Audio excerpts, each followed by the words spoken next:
Hi friends, welcome to my channel. Telangana యువతకు Indian army ఒక శుభవార్త చెప్పిందండి.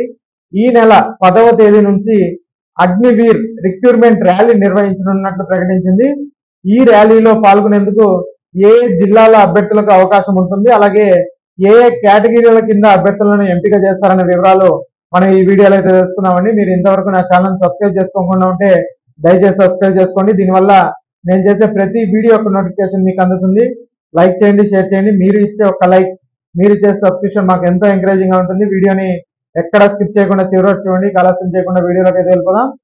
తెలంగాణ రాష్ట్రంలోని నిరుద్యోగ యువతకు ఇండియన్ ఆర్మీ అద్భుతమైన అవకాశం కల్పించింది. దేశ సేవలో భాగం కావాలనుకునే అభ్యర్థుల కోసం అగ్నివీర్ రిక్రూట్మెంట్ ర్యాలీని నిర్వహించబోతున్నట్లు ఆర్మీ రిక్రూట్మెంట్ బోర్డు ప్రకటించిందండి. ఈ ర్యాలీకి తెలంగాణలో 33 జిల్లాల అభ్యర్థులు పాల్గొనేందుకు అవకాశం అయితే కల్పించారు. తెలంగాణ ప్రభుత్వ సహకారం, చెన్నై జోన్ రిక్రూట్మెంట్ ఆఫీస్ ఆధ్వర్యంలో ఈ భారీ ర్యాలీని అయితే నిర్వహిస్తున్నారండి. హనుమకొండలోని జవహర్ లాల్ నెహ్రూ స్టేడియం దీనికి వేదికగా అయితే ఉండనుంది. ఈ నెల 10వ తేదీ నుంచి 22వ తేదీ వరకు ఈ నియామక ప్రక్రియ అయితే కొనసాగుతుంది. సికింద్రాబాద్ ఆర్మీ రిక్రూట్మెంట్ ఆఫీసు ఈ ర్యాలీని అయితే సమన్వయం చేస్తుందండి. ఈ ర్యాలీలో Agniveer general duty, technical, clerk or store keeper, technical, tradesmen వంటి వివిధ కేటగిరీల కింద అభ్యర్థులను ఎంపిక చేయనున్నారు.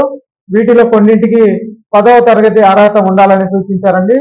ఇక ఈ పథకం యువతకి 4 సంవత్సరాల పాటు దేశ సేవ చేసే అవకాశాన్ని అయితే ఇస్తుంది. ఎంపికైన అభ్యర్థులు 6 నెలల పాటు కఠిన శిక్షణ పొంది తదుపరి 3.5 సంవత్సరాలు సైన్యంలో విధులు నిర్వహిస్తారు. వీరికి ఆకర్షణీయమైన జీతంతో పాటుగా 4 ఏళ్ల సేవ అనంతరం సుమారు 11,70,000 విలువ చేసే సేవా నిధి ప్యాకేజ్ అయితే లభిస్తుంది. 4 సంవత్సరాల తర్వాత 25% మంది అగ్నివీరులకు వారి ప్రతిభ ఆధారంగా సాయుధ బలగాల్లో శాశ్వత నియామకం పొందే అవకాశం కూడా ఉంటుందని చెప్పారు. మిగిలిన వారికి ఇతర ప్రభుత్వ ఉద్యోగాల్లో ప్రాధాన్యత అయితే ఉంటుందండి. ఇక ఈ నియామక ప్రక్రియ సంబంధించి నోటిఫికేషన్ ఇప్పటికే joinIndianArmy.nic.in అనే వెబ్సైట్ లో అయితే అందుబాటులో ఉంది. ఈ లింక్ ని నేను కింద డిస్క్రిప్షన్ లో కూడా ఇస్తానండి.